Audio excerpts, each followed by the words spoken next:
Kane Rourke wiped the sweat from his brow as he leaned against the rough wooden fence of his ranch. The twin suns of Elysium 7 had been relentless that day, painting the sky in shades of red and gold. His cyber oxen were grazing calmly in the distance, their mechanical hooves clicking against the dry, rocky ground. Life on this frontier planet was simple, sometimes painfully so, but Kane had chosen this solitude long ago. He was a man of few words. People in the distant settlements often called him gruff or unapproachable.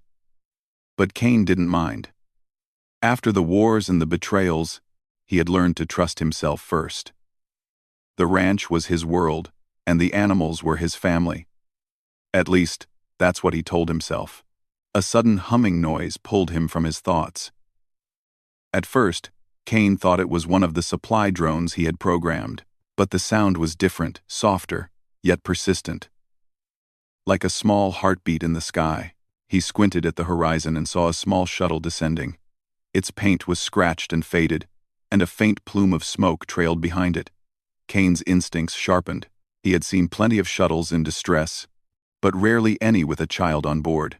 The shuttle touched down awkwardly near the barn, raising a cloud of red dust. Kane climbed down from the fence and approached carefully. As the dust settled, the ramp opened with a soft hiss, and a little girl stepped out. She could not have been more than 6 years old. Her hair was tangled, and her clothes were a patchwork of fabrics from different worlds. Yet her eyes, wide, brown, and unafraid, locked onto Kane immediately. Can you act like my father?" she asked, in a voice small but clear, almost trembling. "Just until Mommy returns?" Kane froze. His heart, which he thought had grown calloused after years of solitude, skipped a beat. He studied the girl carefully. There was fear in her eyes, yes, but also hope, a hope that was dangerous in its simplicity and purity. I don't know," Kane said slowly. He didn't even know this girl's name. He didn't know her story. And yet, something about her made him want to say yes. "My name is Lila," she continued. I promise I'll help. I can do chores. I can feed the animals. I'll be good. Please." Kane's jaw tightened. He was not a man used to children. He had grown up among soldiers and machines, not lullabies and bedtime stories. But Lila's voice carried a strange weight, a trust in him that demanded a response. "All right," he said finally, his voice rough but firm. "But we do things my way. No exceptions." Lila's face lit up with a smile so bright that Kane felt warmth spread through his chest. She ran forward and hugged his leg. A small, desperate bundle of hope. Kane knelt down slowly, unsure of how to respond. Her hug was firm, yet fragile. She clung to him as if holding on to a lifeline. The first night was quiet, though Kane could not sleep. Lila slept in the guest room near the barn, a small cot tucked in beside the storage shelves. Kane sat outside under the twin suns, watching the cyber oxen shift restlessly in the dim light. The ranch felt different now. The silence he had once cherished had been broken not by sound, but by the presence of someone who depended on him. The next morning, Lila was up before the suns had fully risen. She tugged on Kane's sleeve with excitement. "Come on, I want to see the animals," she said. Kane sighed but followed. Together, they walked through the grazing fields. He showed her how to check the oxen's mechanical joints, how to refill the nutrient feeders, and how to repair minor malfunctions. Lila watched with wide eyes, absorbing every instruction like a sponge. "You're really good at this," she said, as she tightened a loose bolt under one of the oxen's hooves. Kane grunted. "You'll be good too, if you pay attention." For hours, they worked side by side. Kane began to notice something remarkable about Lila.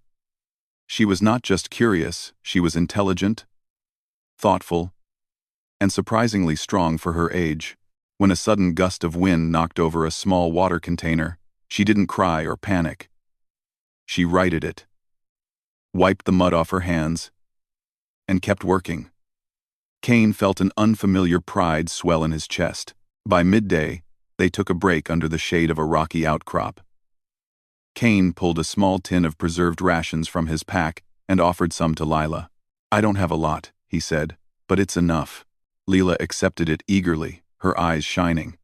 "Thank you," she said softly. "You're like a real dad." Cain coughed and looked away. "Don't get used to it," he muttered.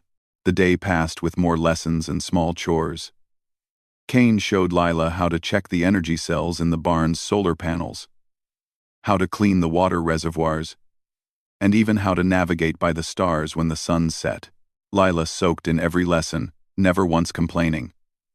By evening, Cain was exhausted, but also strangely invigorated. That night, as they sat by a small fire outside the barn, Lila asked a question Cain had not expected. "Do you think humans can survive anywhere?" she asked, her small face illuminated by the flickering flames. Cain paused. The question was simple, yet profound. He stared at the stars above, remembering the harsh worlds he had visited in his younger years. "We have to," he said finally. "No matter how hard it gets. That's what makes us human." Lila nodded, as if she understood perfectly. Then she leaned against him, tired, but content. Cain felt a strange sense of connection, an understanding that in some ways, this little girl was teaching him as much as he was teaching her. The next few days brought new challenges. The weather on Elysium 7 could change without warning. Sandstorms rose from the valleys, and sudden heat waves tested even the cyber oxen. Cain guided Lila through each trial. When a dust storm forced them to take shelter in the barn, he watched her courage. She did not whimper or hide. She adapted. She helped secure the doors and feed the animals. Cain realized that her strength was more than physical. It was the resilience that humans carried in their hearts, the kind that could endure even the harshest frontier. One evening, a transmission crackled over Cain's old comm unit. It was a brief signal from the distant settlement, a warning of alien reconnaissance drones in the sector. Cain frowned. Elysium 7 was isolated, and any trouble meant danger for anyone unprepared. He looked at Lila. "You might have to be brave," he said quietly. "And I'll be right here. We'll face it together." Lila's eyes widened. "We're a team?" Cain nodded. "We're a team." For the first time in years, Cain felt hope. Not just for himself, but for the small, determined human beside him. In a universe that could be cold, indifferent, or outright hostile, he realized something important. Humans had something no machine, no alien, and no distant star could ever take away. They had courage, adaptability, and the will to protect each other. And as Cain looked at Lila that night, sleeping peacefully in the little cot, he understood that the arrival of this tiny human had changed his life forever. He had been a solitary rancher, alone on a distant world. But now, he was something more. He was a guardian, and perhaps, in a way, he could be a father too, if only for a little while. The morning sun rose over Elysium 7, painting the rocky plains in pale gold. Cain Rourke was already awake, checking the cyber oxen. Lila had been up for an hour, humming quietly as she tidied the barn and refilled the water reservoirs. Cain watched her for a moment, leaning on the wooden railing. She was small, yet her movements were careful, deliberate, and strong. He felt a flicker of pride. The girl had a resilience that was unusual, almost rare. In the silence of the early morning, Cain realized that she wasn't just learning survival, she was already thriving. "Ready?" he asked, turning to her. "Yes," Lila replied, her face bright with enthusiasm. "What are we doing today?" Cain considered. They had worked on feeding the oxen and maintaining the barn, but today he had something more challenging in mind. The perimeter of the ranch. The surrounding valleys were full of sharp rocks, sand traps, and unpredictable wildlife. Lila would need to understand how to navigate the land if she was to stay safe. He handed her a small utility belt with tools. "We're going to patrol the northern fields today. Keep your eyes open. Listen to the land. It tells you more than you think." Lila's eyes widened. "Listen to the land?" Cain nodded. "The wind, The rocks, the way the animals move. Everything has a story. You just need to learn to read it. Together, they walked through the jagged terrain. Kane moved slowly, pointing out small details. A hidden sand pit, a rock formation that could give cover during a storm, and faint tracks of a large creature that had wandered through the area the previous night. Lila studied everything carefully, asking questions, making observations, and trying the tasks herself. You notice patterns, Kane said, watching her. That's good. You'll need that if trouble comes. Lila nodded, her face set in determination. I can do it. I want to help. As they continued, Kane shared stories of his younger days. He spoke of the distant planets he had visited, of harsh climates and alien landscapes, and of the humans who had survived against impossible odds. Lila listened with rapt attention.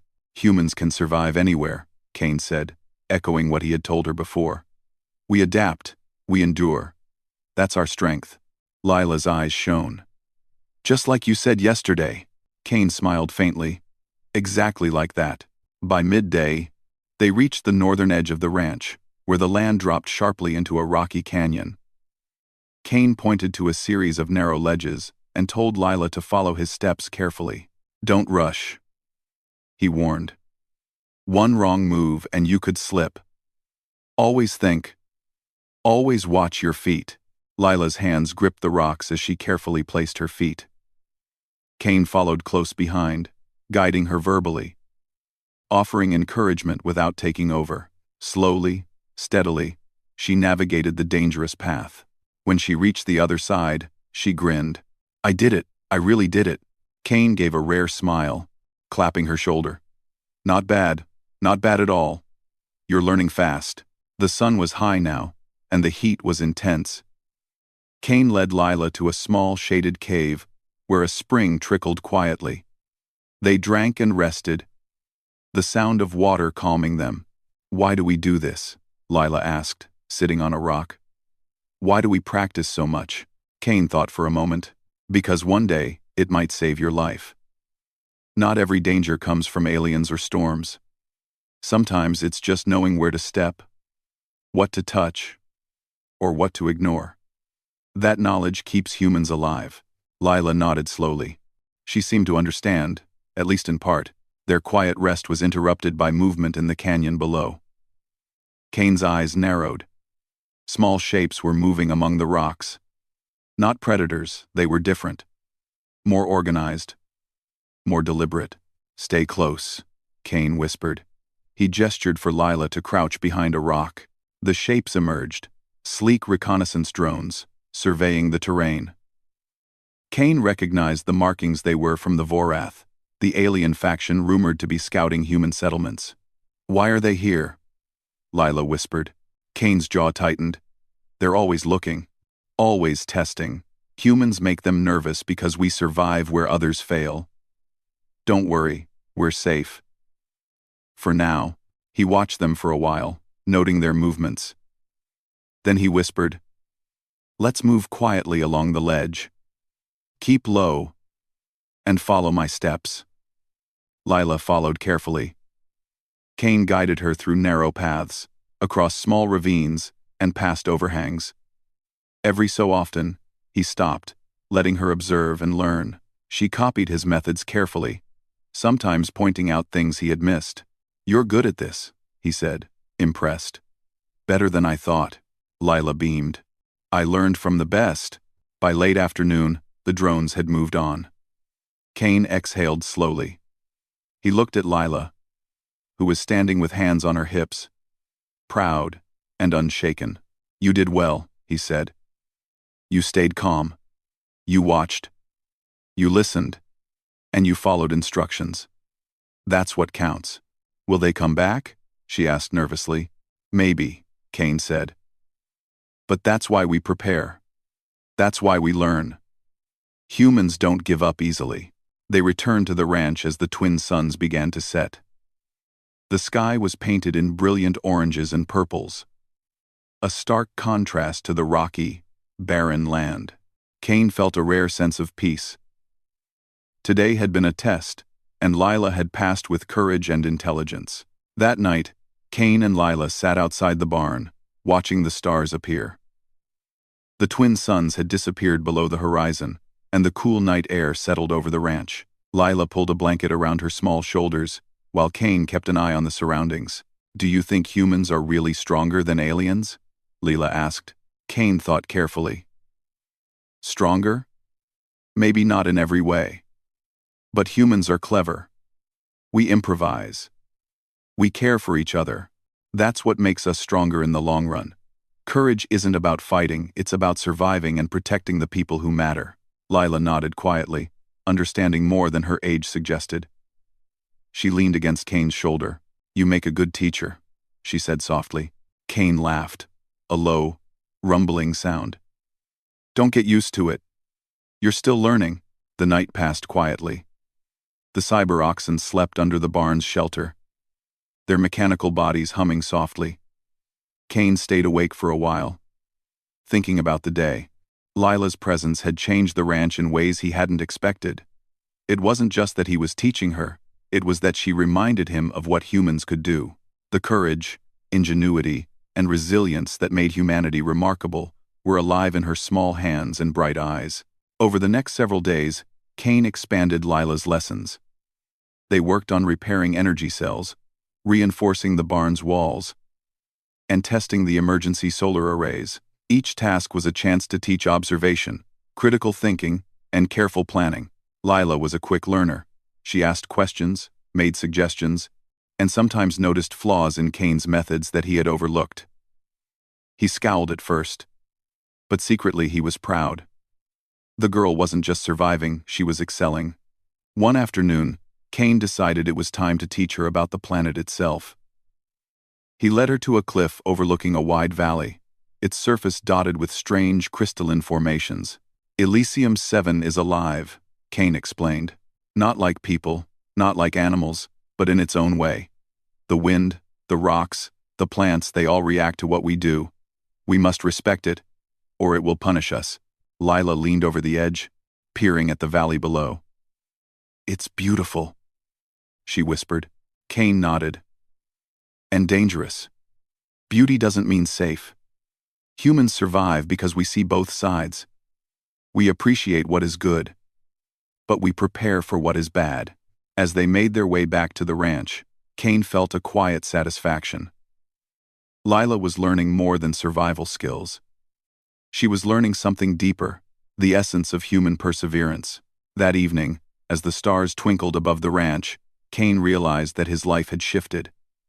He had arrived on Elysium 7, seeking solitude. But now he had a student, a companion, and perhaps something more. Lila's trust in him was not just a request, it was a responsibility. And Cain Rourke was determined to rise to it. Humans were meant to endure, humans were meant to adapt.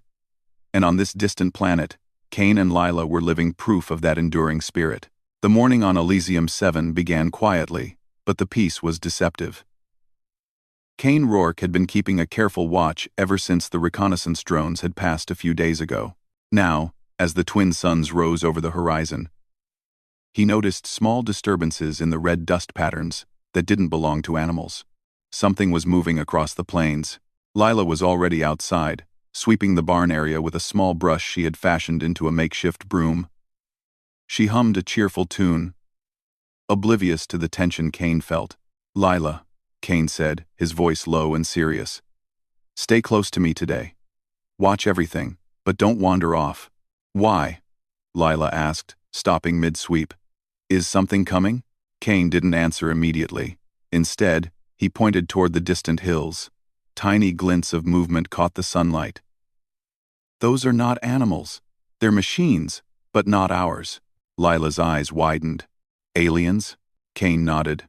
"Scouts. Maybe more.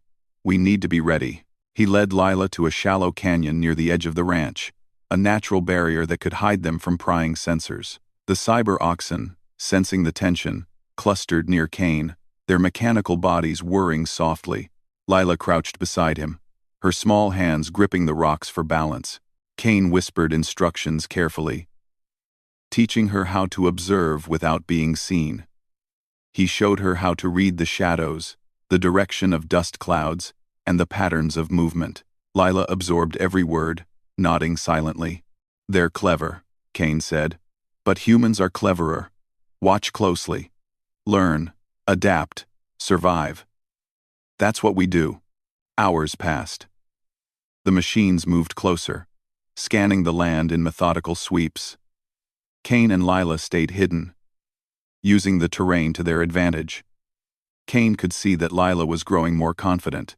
She noticed details he hadn't, like faint footprints near the ridge or the glint of sensors in the sunlight. "Good eye," Kane whispered. "You notice things others might miss. That's how humans survive." When the scouts reached the edge of the canyon, Kane realized they would eventually notice the ranch if he didn't act. He needed to think fast. Lila looked at him expectantly. She trusted him, and he could not let her down. "Follow my lead," Kane said. "We're going to guide them away." He grabbed a few metal panels from the barn and dragged them toward a narrow trail that led up the canyon wall. Lila helped, lifting the lighter ones with surprising strength. Together, they arranged the panels to create a reflective surface. The plan was simple but effective. The machines would detect the reflections as a false heat source and investigate, leaving the ranch untouched. "Ready?" Kane asked, giving Lila a reassuring nod. Lila nodded. "Yes." Kane triggered the panels just as the first scout rounded the canyon's edge. The reflection caught its sensors, and it veered off toward the false signal. Lila's eyes sparkled with triumph. "It worked," she whispered. Kane smiled faintly. "Humans survive because we think. We adapt. That's why we're here." The machines investigated the decoy for several minutes before moving on. Kane waited until they disappeared completely over the horizon before relaxing.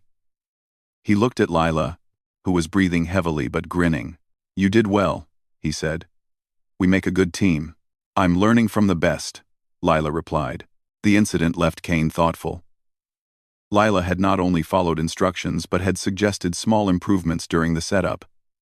Her cleverness reminded him why humans were special. Even a child, with guidance and courage, could outwit machines built by alien intelligence. As the day continued, Kane decided it was time for another lesson: how to navigate the wilderness independently. He led Lila to a small ridge overlooking the plains. "Sometimes," he explained, "you have to go ahead, scout the area, and figure things out. Humans are not just strong or clever. We are adaptable. We can solve problems no one else can." Lila listened intently. Kane handed her a small compass and a simple map of the ranch's surroundings. "Find your way to that cluster of rocks," he instructed. "Use only what you know. Don't rush. Think." Lila studied the map carefully and set off. Kane followed at a distance, watching her technique. She paused at several points, checking the compass, observing the terrain, and adjusting her path.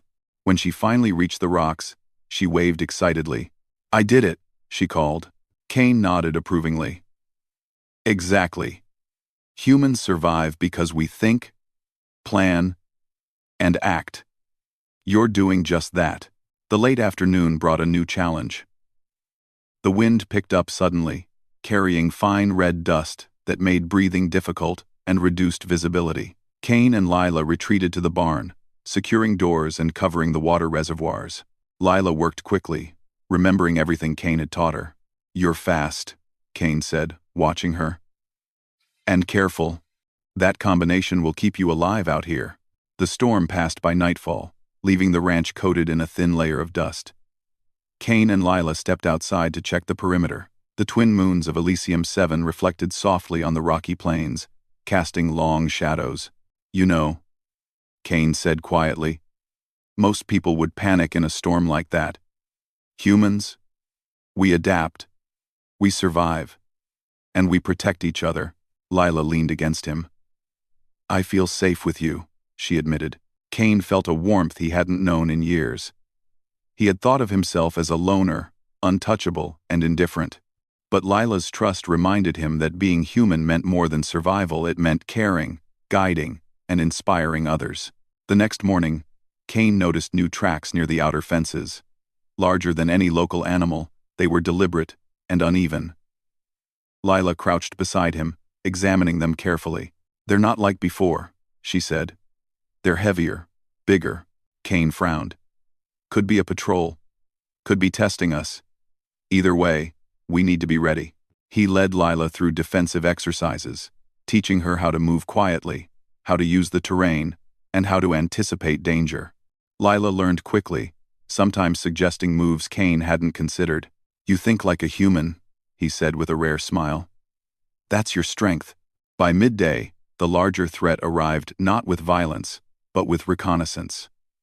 A hovering drone with multiple scanning arms moved across the property, examining the barn and the surrounding fields.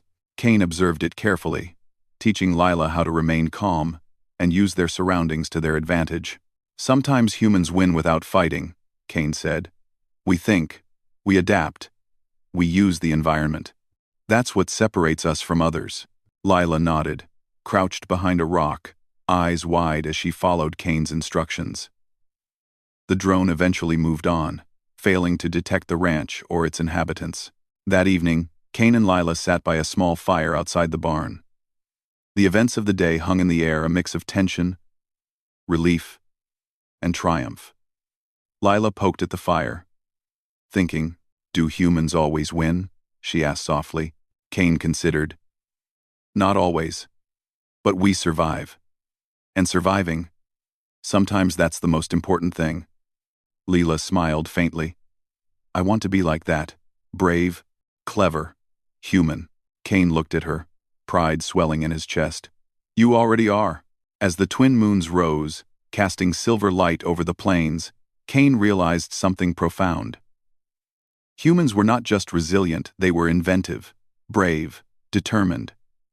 Lila had proven it today. A child, guided and trusted, could outthink machines designed by alien intelligence. That, Kane thought, was humanity's greatest strength: courage, adaptability, and intelligence, even in the smallest among them. The night passed quietly. Lila slept soundly in the guest cot, and Kane sat under the stars, thinking of the future. The world was dangerous, the aliens were watching, and the challenges would only grow.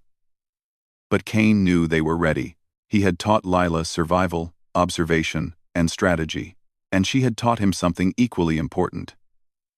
Humans were never truly alone when they trusted each other, never truly weak when courage and intelligence guided their actions. Tomorrow, Kane thought, would bring new lessons, perhaps new challenges, too.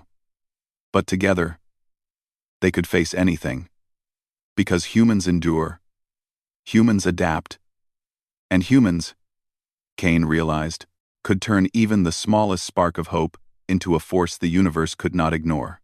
The suns of Elysium 7 were setting, casting long shadows across the rocky plains. Kane Rourke stood on the ridge, scanning the horizon with a practiced eye. He had spent days preparing the ranch and Lila for anything the world could throw at them. Yet, amidst the drills and lessons, a new thought occupied his mind: her mother. Lila had mentioned her only a few times. Commander Celine Tovak, a woman of great courage and intelligence, tasked with diplomatic missions far across the galaxy. Kane had promised her that her mother would return. But there was always that unspoken worry in Lila's eyes. What if she didn't? As the night cooled, a soft hum reached them, a sound unfamiliar yet deliberate. Kane's instincts kicked in immediately. He grabbed a small flashlight and motioned for Lila to follow. "Stay close," he whispered. Lila's hand found his, gripping it tightly. Together, they crept down the slope toward the source of the sound. The hum grew louder, rhythmic, almost comforting. Kane's brows furrowed as he observed the horizon. A sleek cruiser descended from the sky, its hull gleaming silver in the fading light. Lila's breath caught. "Mom?" she whispered, hope and disbelief mixing in her voice. Kane nodded slowly, smiling faintly. "Looks like it." The shuttle landed gently on the open field, and the ramp lowered.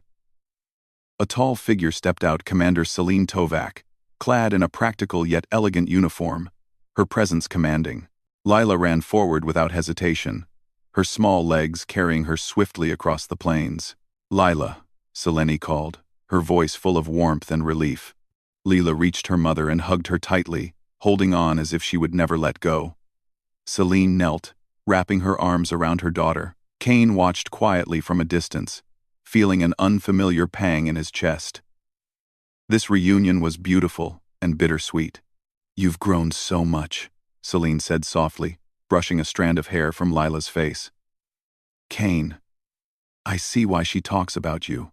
Cain shrugged, looking away. "She's a quick learner. Makes teaching easy."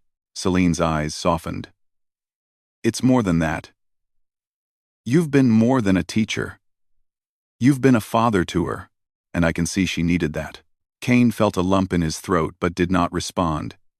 He had never considered himself capable of such a role, yet, standing there, watching the two of them embrace, he realized that perhaps he had been more than he thought. The following morning, Cain and Selene walked through the ranch together. Lila trailed behind, helping feed the cyber oxen and checking the water reservoirs. Selene observed quietly, noting the careful efficiency with which Cain had trained her daughter. "She's remarkable," Selene said, gesturing toward Lila. "Intelligent, brave, and adaptable. You've done well, Cain.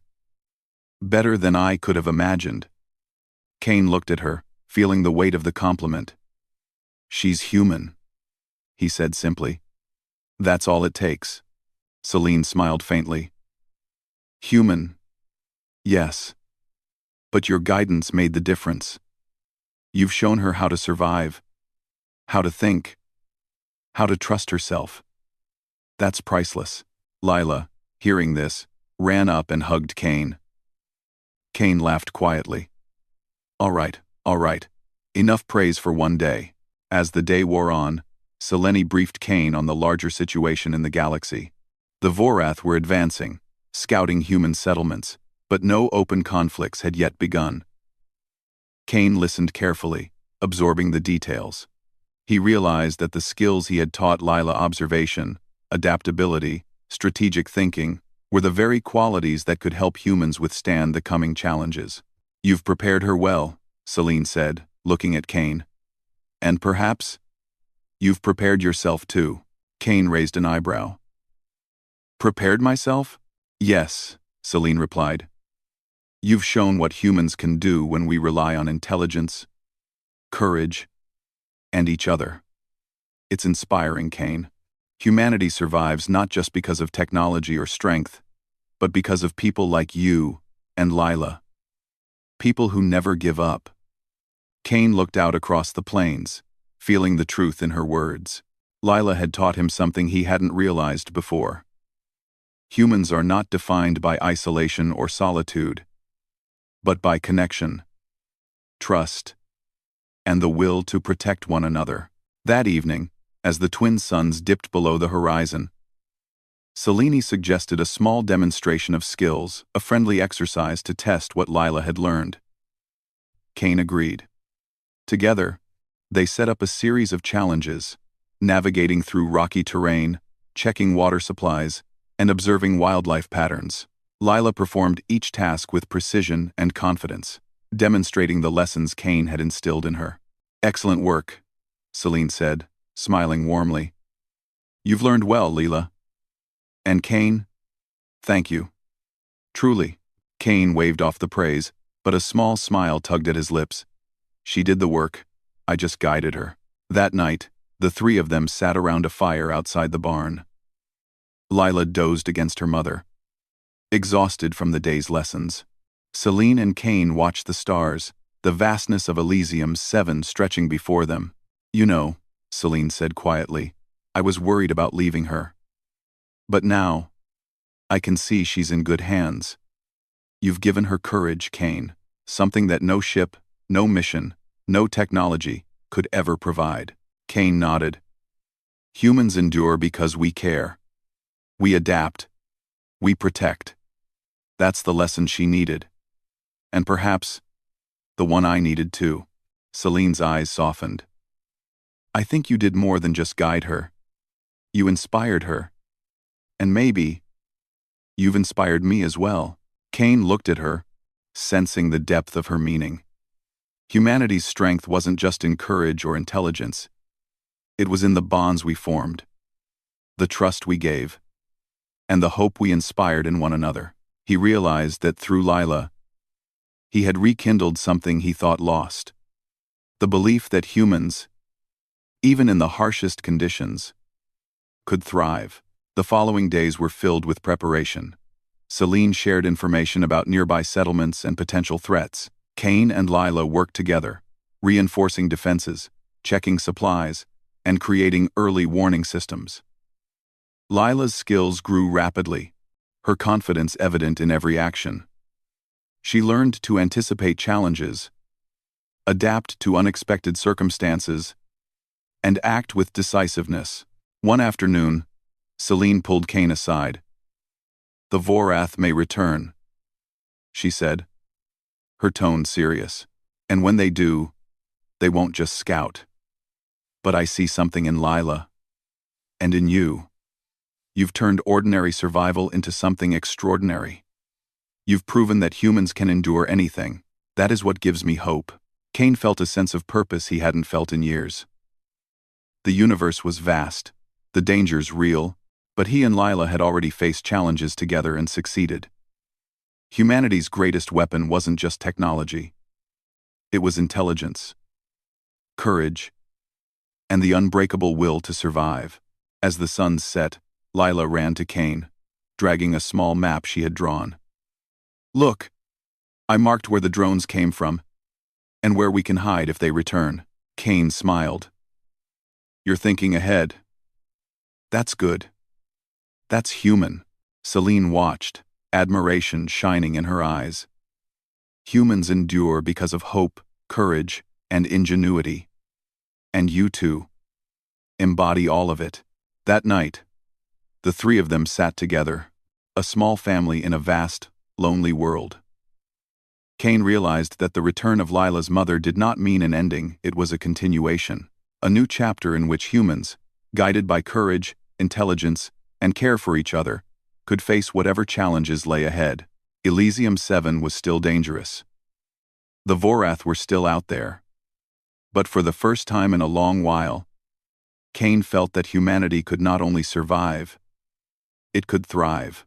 And as Lila drifted to sleep, dreaming under the twin moons, he knew that her future and the future of humanity was in capable hands.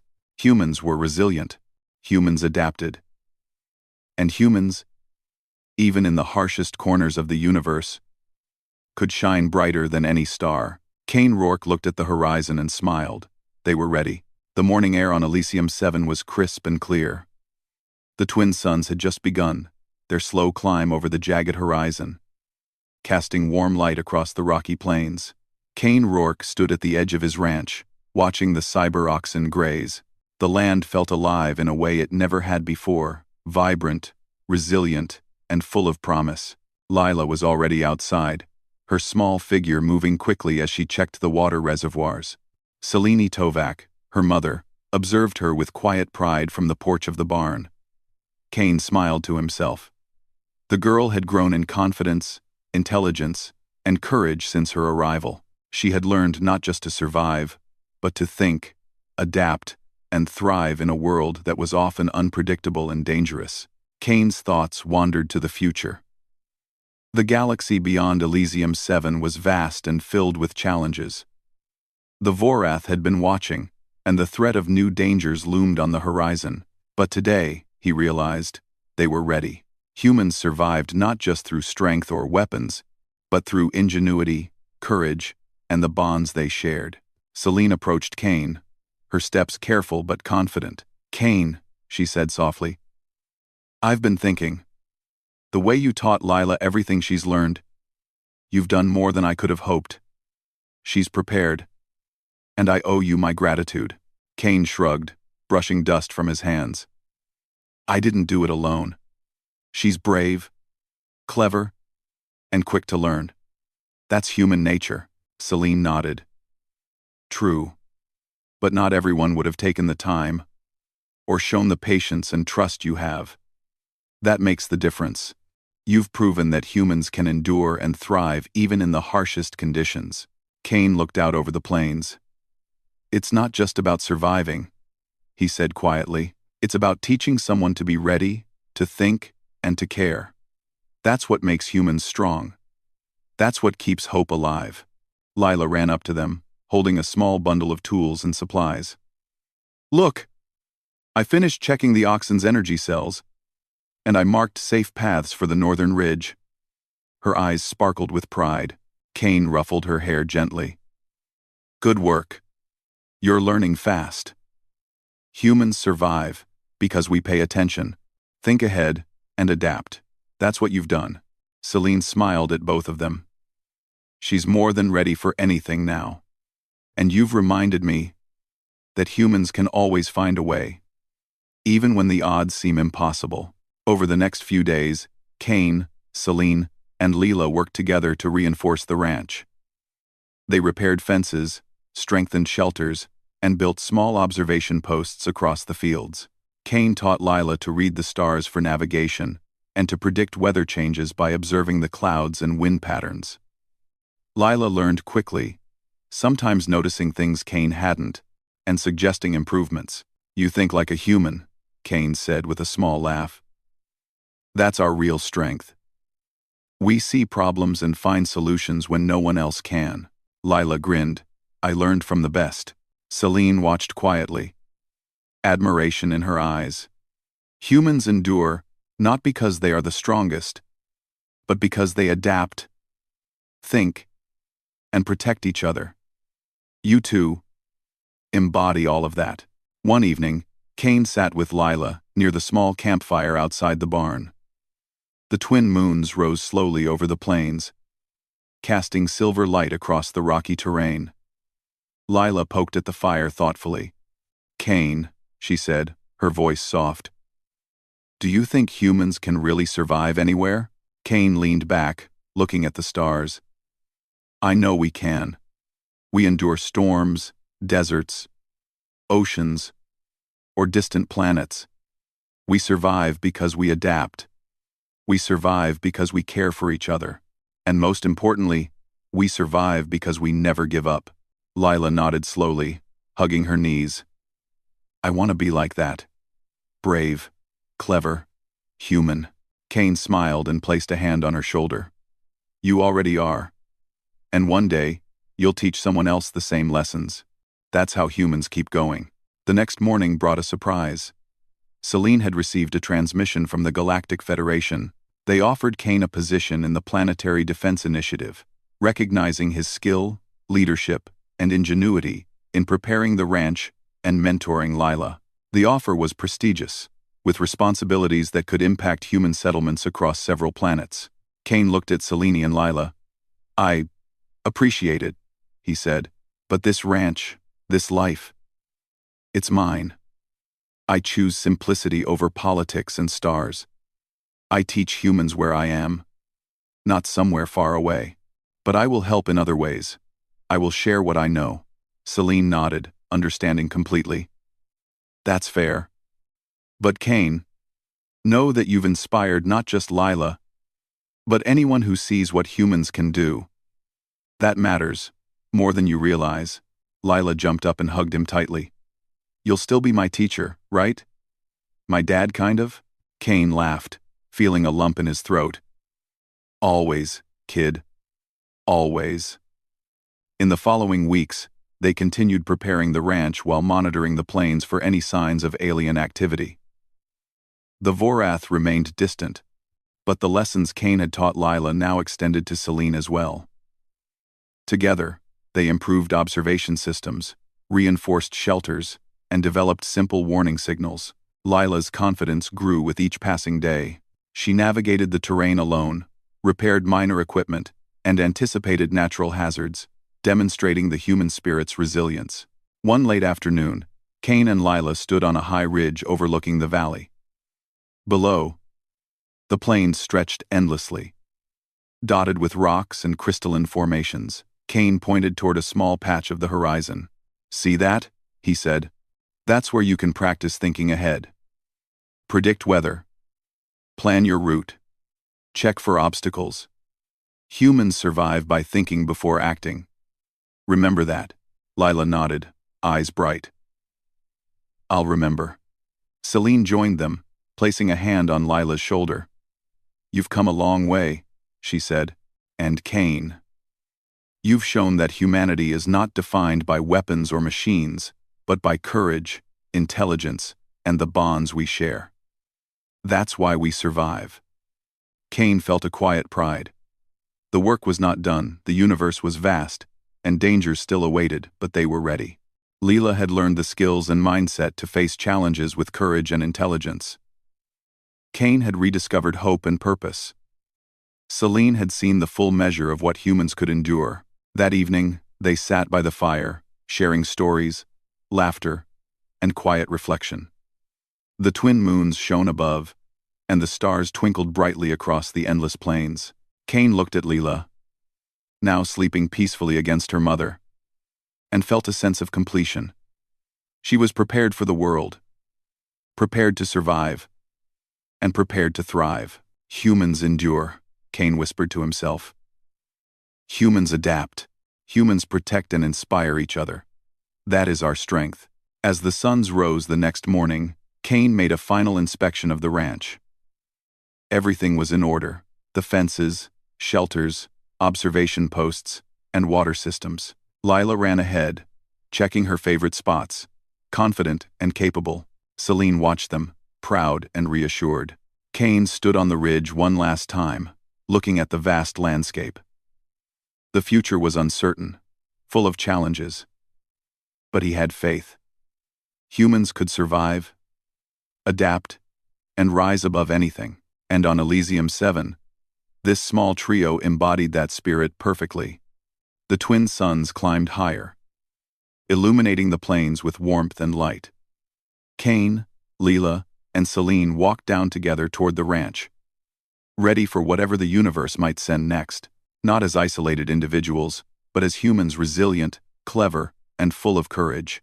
The story of Cain Rourke, Lila, and Celine Tovak was far from over. But one thing was certain. Humanity had left its mark on Elysium 7, in every choice, every lesson, every act of courage. Humans had proven once more that they could endure, adapt, and shine in the darkest corners of the universe. And as the wind whispered across the plains, Cain smiled. The ranch, the plains, and the endless skies were theirs. Humanity's spirit, strong and unbroken, would continue to thrive.